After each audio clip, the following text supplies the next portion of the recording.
Hi, I'm Marion, and today I'm going to show you garden planting techniques that I use myself, that I pass on to students, and that a lot of successful gardeners use so they can save time and energy and money, and so that you can apply these same techniques to get better results in starting a garden or maintaining an established one.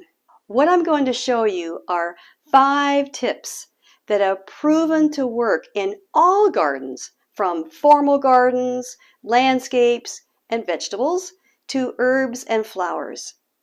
And these tips are important because a planned garden is a good garden.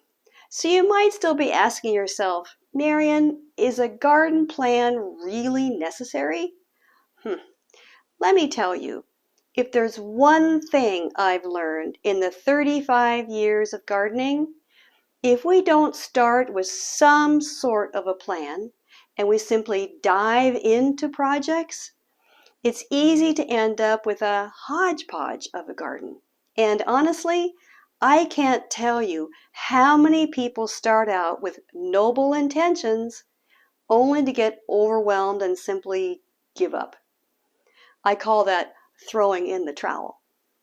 And besides, if it's a big project you want to tackle, you may change things up midstream, and then you have to go back and redo the work you've already done, and there's all the time and money you invested. For example, years ago, a friend gave us a flowering cherry tree. As a new gardener, I was simply happy to get a free plant, right? I transplanted the seedling in the east side of the garden where it would get morning as well as afternoon light. The cherry tree grew steadily, which was good, but over time, the wide branches cast big shadows across the vegetable garden. And since most veggies prefer full sun, I was constantly adjusting what could grow where. I love the tree, but with some planning and research, I could have avoided all that extra fuss. So it's important to get at least a concept in place before you tackle a specific project, be it building raised beds, creating a rose garden, or setting up a new greenhouse. I'm also going to share essential safety tips, which are important for children and folks getting up in years, and a valuable tip you won't find anywhere else. Now, Eleanor Roosevelt once said, "It takes just as much energy to wish as it does to plan." And so, if you want to take what you wish for your garden to where you get really good results and a garden you can be proud of and not be a slave to, the first step is not so much about dirt, but like I said, planning. By the way, Eleanor Roosevelt saw the value of gardening, specifically growing food. In 1943, with World War II underway, the First Lady had a victory garden planted on the front lawn of the White House. Just one of the millions of victory gardens planted that year. Now, I'm sure she assigned someone to plan the project, right? Now, for planning your garden, though, you don't need to spend weeks hunched over a drawing board. But there's no point in trying to grow, say, beets if your garden sits mostly in the shade all day. And some plants, like oriental poppies or tomatoes, they might require more time than you have to spare. Before I forget, be sure to download my free guide, which is a condensed version of this video, 4 Steps to a Successful Garden. You'll find the link in the description below. Now back to our earlier question, is a garden plan really necessary? Planning a garden might seem intimidating, but think of it as your friend, your guiding light. What I mean is, planning ensures that your maturing garden never becomes victim to, say, common beginner mistakes. For example, magazines, Facebook ads, and helpful sales clerks may recommend a gaggle of tools and equipment you don't actually need, or at least you won't need for a while. That's one reason why planning in advance saves time and money, plus headaches while you learn the ropes. Now, let's dive into those 5 tips. Number 1, take stock of your space. Before you make any decisions about your garden, take a really good look at what you're starting with. Look around the space from ground level, from different angles, and then go upstairs and see what it looks like from the upstairs windows, or send up a drone to take pictures.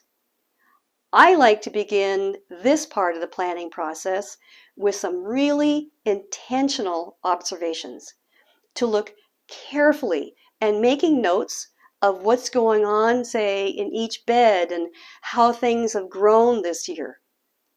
Scribble down some notes of what you see and take photos too. You may see things slightly different through a photograph. Most of us do. Walk around the garden. Be deliberate, but take your time. Jot down notes in a journal of what you see. If you find taking notes by hand is sort of cumbersome, or your handwriting is hard to read, grab your phone and simply dictate notes as you walk around. Then when you go inside and play it back, it's got all the thoughts and all the comments that you have about each bed and each part of the yard and garden. Here are some things to look for. Where are the sunny, windy, or shady areas? Do you need to provide shelter for plants as well as people? For example, we built a shed over our compost bins, and now we love being able to turn the compost out of the bad weather. Plus, the compost doesn't get all soggy and wet from the rain. Make notes about which areas are drier than others, as in under a tree or a large shrub. If you get snow, where do the snow drifts pile up? Where does the snow melt first? This gives you a valuable clue about microclimates and what areas thaw out most quickly. Which sides of the house or greenhouse provide a lee from the wind? Taking these things into account will really help you when establishing a garden or making changes to an existing one. In taking stock of your space, it's important to work with what you have. Here's what I mean. Now, you can change most things in a garden, but you can't alter the direction your garden faces or the amount of sun it gets. One of the first things to do is to discover how the sun moves across your garden. Learn which areas are in sun or shade at certain times of the day. With your sketchbook or phone, amble around your garden, right, at different times of the day and in different seasons. The goal is to see which parts are in shade or sun at different times. And think about which existing features you need to keep and which ones perhaps you need to take out. It's often tempting to remove everything and start with a fresh canvas, but don't be in too much of a hurry to bulldoze your entire landscape. There's nothing like a few well-established trees, or bones, as they're called, or clumps of smaller plants to give a little maturity to a new garden. And features such as a well-established hedge or fruit trees are very hard to replace. Number 2, what are your hopes and dreams? Ask yourself, what do you want in your garden? Primroses, fresh salad greens, maybe a pleasant scene to gaze upon as you do the dishes. How about a play area for the kids or grandkids? When you take these considerations into account, you can create the ideal outdoor space for your needs. Here's an example of something we had to contend with in our garden. In Kodiak, Alaska, our native topsoil is extremely acidic. That is, it has a very low pH, which is great for growing blueberries and rhododendrons, but try to grow cabbage or carrots, and you might as well head to the grocery store. With a little planning, we can sidestep such confusing issues as your new or redesigned garden grows, matures, and bears the fruits of your labor. So start with a wish list. Make a wish list of everything you would like to have in your garden. You might want a space for just hanging out, entertaining friends, or an outdoor place for your dogs.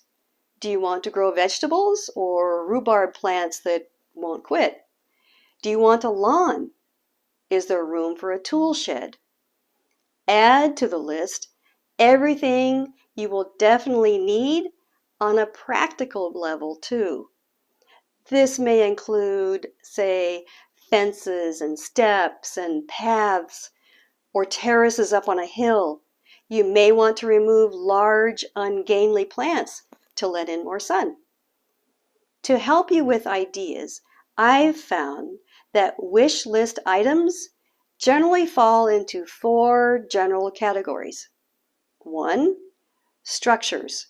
This would be fences and arches and greenhouses, walkways and paths, decks, raised beds, chicken coops. 2, utilities. In this category, you'd find garden sheds and water hookups, electrical outlets, a clothesline, compost bins. 3, recreation. We're talking about a patio or a play area, a sitting space, a dog run, a basketball hoop. 4, plants, as in trees, shrubs, vegetables, perennials, annual flowers, containers, hanging baskets. Now, so far we've covered tip number 1, take stock of your space. And tip number 2, what are your hopes and dreams? Now for tip number 3, start small and be honest. I recommend starting small, especially if you're new to gardening.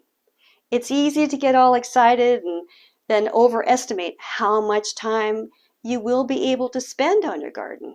Remember, you can always expand the garden next year. Then, when you have good ideas of what you want and what you need, take another honest look at the blank yard or existing garden. Can you really fit everything on your wish list?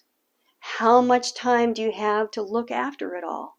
Be realistic and then reassess your list. Rank items in order of importance and then see if anything can go. For example, if your property is small, is it crucial to have a lawn, or would a patio and a couple raised beds be more sensible? Can you grow raspberries if you don't have room for them to sprawl? At the end of the day, here are the 2 most important questions you need to ask yourself. Keep these 2 questions in mind as you make plans. 1, how will you use your garden? And 2, how much time do you want to spend looking after it? Okay, tip number 4, the safety talk. When working on your garden plans, consider safety in everything you plan to create. This is especially important for children and seniors, or as one friend calls herself, a seasoned human being. Some safety considerations include the following.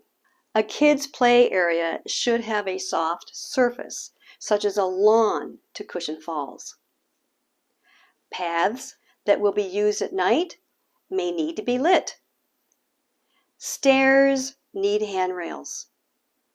Tree roots can be tripped over, so route paths to go around them.